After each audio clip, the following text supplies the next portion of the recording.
So the GH6 is coming out, and I know before it did come out and all the specs were released and the camera, one, two, three. I need also need chapstick. Drink a little coffee.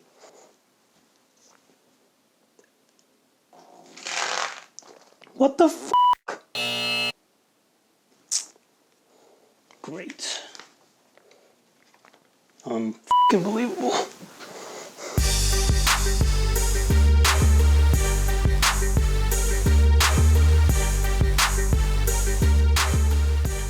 Okay, well, with that out of the way, now my notes are covered in coffee and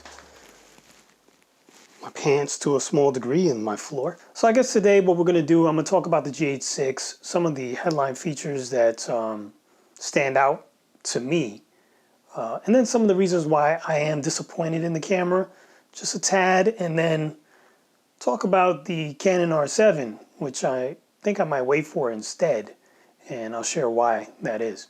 All right, so the GH6 is available for pre-order right now, and I'm sure you've seen the reviews.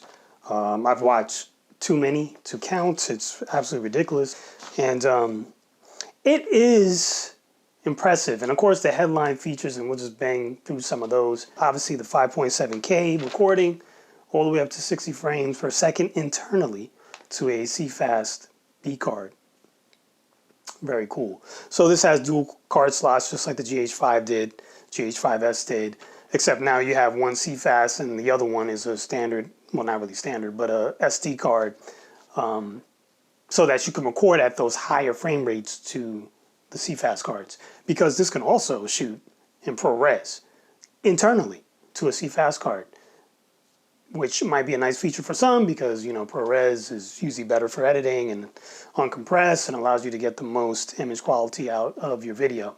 But those codecs can go all the way up to almost 2 gigabits per second, which is going to create enormous files.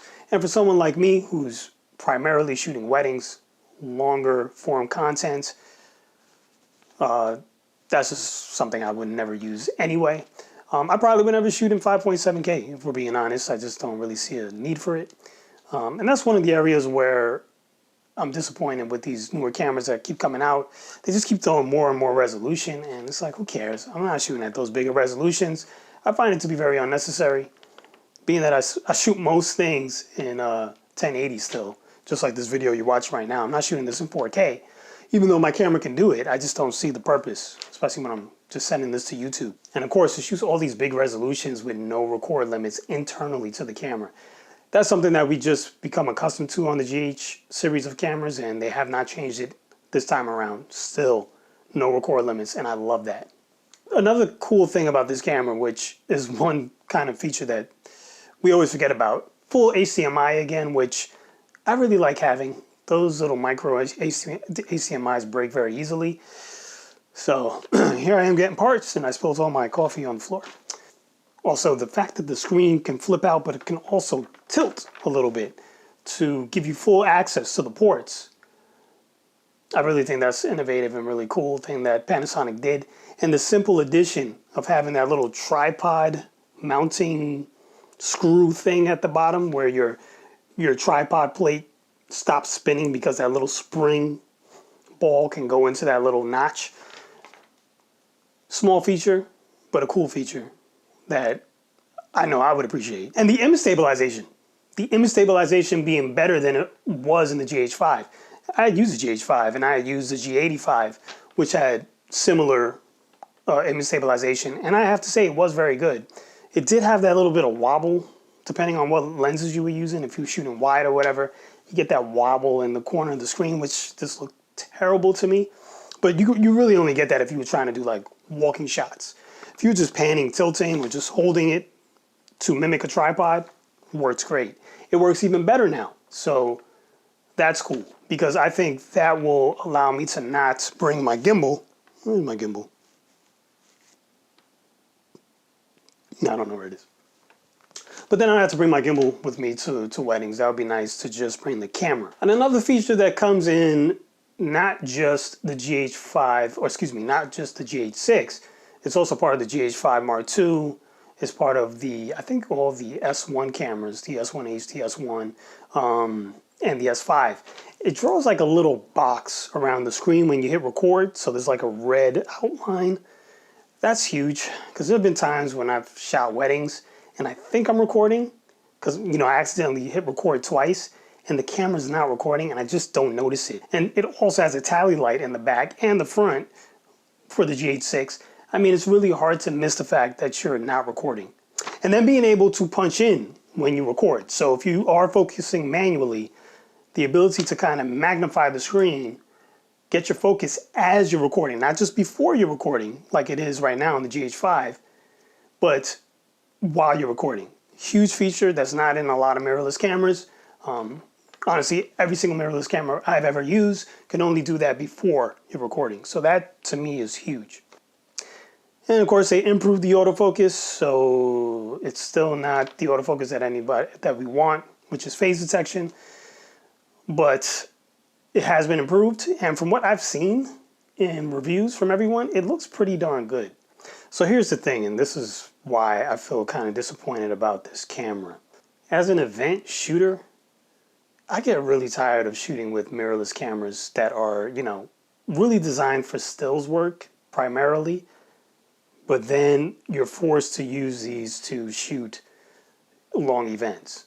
A lot of times the battery life in these are not the greatest. So this camera, from what I understand, doesn't even get as good of battery life as the GH5 did. It's more power hungry. And maybe that's just when you're recording in the higher codecs. That could be it. I'm not sure, to be honest, because no one in their reviews has said, okay, this is what you get when you're shooting in HD. This is how much time you get when you're shooting in 4K.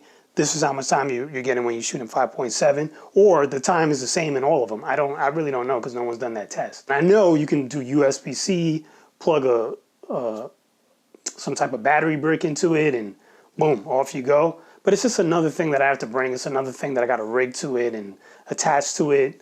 And I like to be as compact as possible when it comes to shooting weddings, because I don't like getting there and having to attach this, attach that, attach this. It's just like, it gives you the opportunity to lose things when you have a lot of accessories, and it just slows you down. I was hoping that when they came out with a GH6, it was going to be something that was like revolutionary.